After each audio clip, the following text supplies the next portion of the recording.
प्रिय मित्रों, सादर नमस्कार। मैं दीपक कुमार आप सभी मित्रों का अपने इस चैनल में हृदय से स्वागत करता हूँ। मित्रों, अपने आने वाले समय में हम सुखी रहेंगे या दुखी, दुख किस परहेज या सावधानी को नहीं बरतने से आ सकते हैं, आने वाले दुख या परेशानी को पहले से जानकर उसे कम करने का उपाय करके हम उससे कैसे बच सकते हैं, और यदि सुख आने वाला है तो उसे हम किन कर्मों के माध्यम से भरपूर और लंबी अवधि तक रोक सकते हैं। मित्रों, भविष्यवाणी और ज्योतिष शास्त्र में इतनी शक्ति निहित है कि हम एक सावधान व्यक्ति बनकर, एक कर्मवान इंसान बनकर सद्कर्मों के माध्यम से आने वाले समय को स्वयं के लिए प्यारा, शांतिदायक, संतुष्ट बना सकते हैं। मित्रों, इस विचार को हम ऐसे समझ सकते हैं, एक सुंदर वृक्षों, फूलों के पौधों से महकता उद्यान है। इस उद्यान बगीचे के एक छोटे से पेड़ की कोटरों में तोते की एक जोड़ी अपने नन्हे बच्चों के साथ रहते हैं। एक दिन बगीचे के माली को अपने बगीचे के घास हटाते समय एक सांप की खोल, केंचुली दिखाई देती है। वह तुरंत सावधान होकर अपने बगीचे के हर कोने, हर क्षेत्र, हर पेड़ का निरीक्षण करने लगा। ढूंढते ढूंढते माली थक कर उसी पेड़ की छाया में सुस्ताने लगा जिस पेड़ की कोटरों में तोते रहते थे। अचानक तोते अपनी कोटरों से निकलकर पेड़ के चारों ओर जोर जोर से चिल्लाते हुए उड़ने लगे। वह माली तुरंत समझ गया कि जिस खतरे को मैं अब तक ढूंढ रहा था वह यहीं पर है। शायद मुझसे देर हो गई, अब पक्षियों के नन्हे बच्चे खतरे में हैं, मुझे इन्हें बचाना होगा। उसने तुरंत दौड़कर बगीचे के सूखे घास को एक कपड़े में बांधकर एक डंडे में मशाल बनाया, उसे जलाया। तुरंत मशाल लेकर पेड़ पर चढ़ा। वह अपनी जान की परवाह न करके पक्षियों के नन्हे बच्चों का रखवाला बन गया। माली को देखकर तोते की जोड़ी उड़ उड़कर माली को यह बता रहे थे कि सांप किधर से आ रहा है। माली ने तोते की आंखों में देखा। तोते माली से आंखों ही आंखों में अपने बच्चों को बचाने की मदद मांग रहे थे। माली की आत्मा ने उससे कहा, आज तुम एक अच्छे कर्म कर रहे हो, आगे बढ़ो, बचा लो इन्हें। माली मशाल लेकर निडरता से पेड़ की शाखाओं को पकड़ते हुए उस डाली तक पहुंच गया जहां दोनों तोते एक ही स्थान पर उड़ उड़कर बचाओ बचाओ चिल्ला रहे थे। माली ने सांप को देख लिया। उसने गुस्से से मशाल सांप को दे मारा। सांप मशाल की आग के आगे पेड़ पर ठहर न सका। वह नीचे गिरा और बगीचे के दीवार में बने छेद से बाहर निकल गया।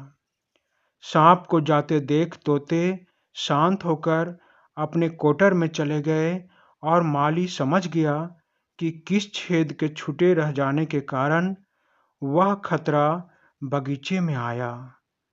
माली ने उसी समय दीवार के उस छेद को अस्थायी रूप से बंद कर दिया। मित्रों, मैं इस कहानी के माध्यम से बस इतना बताना चाहता हूँ कि हम मानव इस संसार के सबसे श्रेष्ठ जीव, अपने बगीचे के एक माली हैं। ईश्वर ने हम मानवों को इतना विवेक इसलिए दिया है कि हम अपने आने वाले भविष्य को पढ़ सकें, जान सकें। सक्रिय रहकर, सावधान होकर, परहेज करके अपने बगीचे को बचा सकें। मित्रों, आज इसी पूर्वाभास की अगली श्रृंखला में आज मैं काल पुरुष की तृतीय राशि मिथुन की नवंबर 2024 माह की संपूर्ण भविष्यवाणी प्रस्तुत कर रहा हूँ। आशा है कि मुझे आप सबों का प्रेम जरूर प्राप्त होगा। प्रिय, हर नई जानकारी से खुद को अद्यतन अपडेट रखने वाले प्रिय जुड़वा के प्रतीक मिथुन राशि के जातक, यह महीना नवंबर 2024 आपके लिए ग्रहों की स्थिति देखते हुए प्रतिकूल रह सकती है।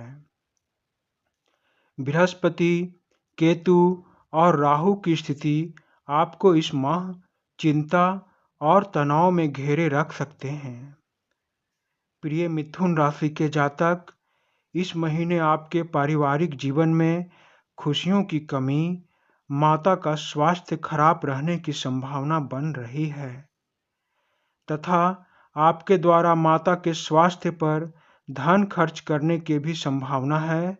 इस माह आप कुछ नया सीखने या करने का प्रयास करेंगे, लेकिन इसमें कई बाधाएं और रुकावटें आएंगी। इस कारण आप स्वयं को तनाव में घिरा महसूस करेंगे। प्रिय मिथुन राशि के जातक, यदि आप एक विद्यार्थी हैं या प्रतियोगिता परीक्षा की तैयारी कर रहे हैं, तो इस माह आप अपने पढ़ाई में ध्यान केंद्रित नहीं कर पाएंगे। केतु महाराज आपका ध्यान भटकाकर कुछ समस्याओं से आपका सामना करवाएंगे। साथ ही आप जो पढ़ेंगे उसे याद नहीं रख पाएंगे। इसीलिए एक अच्छी रणनीति बनाकर पढ़ना होगा। इस माह शनिदेव आपके सहायक ग्रह बनकर आपके नौकरी में अवश्य सहायता करेंगे। नौकरी में सकारात्मक परिणाम स्वरूप पद वृद्धि मिल सकती है। शनिदेव आपके कामों में होने वाली देरी से मुक्ति दिलाएंगे। व्यापार करने वाले प्रिय मिथुन राशि के जातक, इस माह थोड़ा संभल कर आँख और कान खोलकर व्यापार करना होगा। किसी पर ज़्यादा भरोसा रखना व्यापार में हानिकारक सिद्ध हो सकता है। इस माह सारे कार्य झाड़ू लगाने से लेकर कुर्सी में बैठने तक सभी कार्य आप स्वयं करें तो आपके लिए अच्छा होगा। प्रिय मिथुन राशि के जातक, यह माह नवंबर आपके आर्थिक दृष्टि से भी कमजोर प्रतीत हो रहा है। अर्थात आप जितना धन अर्जित करेंगे, आप उसे बचा नहीं पाएंगे। आपके जिम्मेदारी अधिक होंगे और धन कम पड़ जाएंगे। अतः इस स्थिति से भविष्य के राहत के लिए आज से ही बचत करना प्रारंभ करें। आपका आज का बचत आने वाले समय में सबसे बड़ा मददगार साबित होगा। प्रिय मिथुन राशि के जातक, नवंबर माह के प्रथम पक्ष 1 से 15 तारीख तक आपको अपने स्वास्थ्य पर विशेष ध्यान देना होगा। इस समय आपकी रोग प्रतिरोधक क्षमता कम हो जाएगी। इसके कारण आपको गले में संक्रमण और पाचन संबंधी समस्याएं घेर सकती है। अतः प्रातःकाल थोड़ा गर्म पानी पिएं। यदि संभव हो तो पूरे नवंबर माह में पूरे दिन थोड़ा गर्म पानी ही पिएं। सुपाच्य ताज़ा भोजन करें। भोजन में फल और सलाद का प्रयोग करें। महीने के दूसरे पक्ष से ग्रह आपके स्वास्थ्य में सुधार लाएंगे, फिर भी आपकी सावधानी आवश्यक है। प्रिय मिथुन राशि के जातक, यह महीना शायद आपकी धैर्य और सहन शक्ति की परीक्षा लेने आया है। इस माह प्रत्येक क्षेत्र में आपको परीक्षा देनी पड़ेगी। प्रेम और विवाहित जीवन में आपकी कड़ी परीक्षा प्रेमी या जीवन साथी द्वारा ली जाएगी।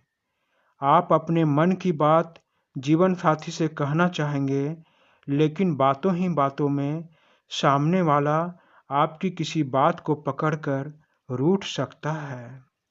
इस माह किसी कार्य के दौरान किसी बात को लेकर आपका जीवन साथी या प्रेमी आपसे नाराज हो सकते हैं। अतः आप अपनी बुद्धिमानी से अपने वैवाहिक जीवन को थोड़ा झुककर, चेहरे पर सदैव मुस्कान रखकर, कम बोलकर शांतिदायक बना सकते हैं। प्रिय मिथुन राशि के जातक, दुख और चुनौती हम सभी मानवों का, बल्कि इस संसार के प्रत्येक जीव का एक अभिन्न अंग है, जिससे बचकर हम कहीं नहीं जा सकते। हर हाल में इनका सामना हमें खुद ही करना पड़ता है। इस हेतु आपके लिए कुछ उपाय हैं। आप नित्य दिन विष्णु सहस्त्र नाम का जाप करें। प्रतिदिन ओम बुद्धाय नमः मंत्र का जाप करें। बुधवार के दिन गाय को हरी घास खिलाएं। इन उपायों से निश्चित ही आपको अच्छा महसूस होगा। धन्यवाद मित्रों, धन्यवाद।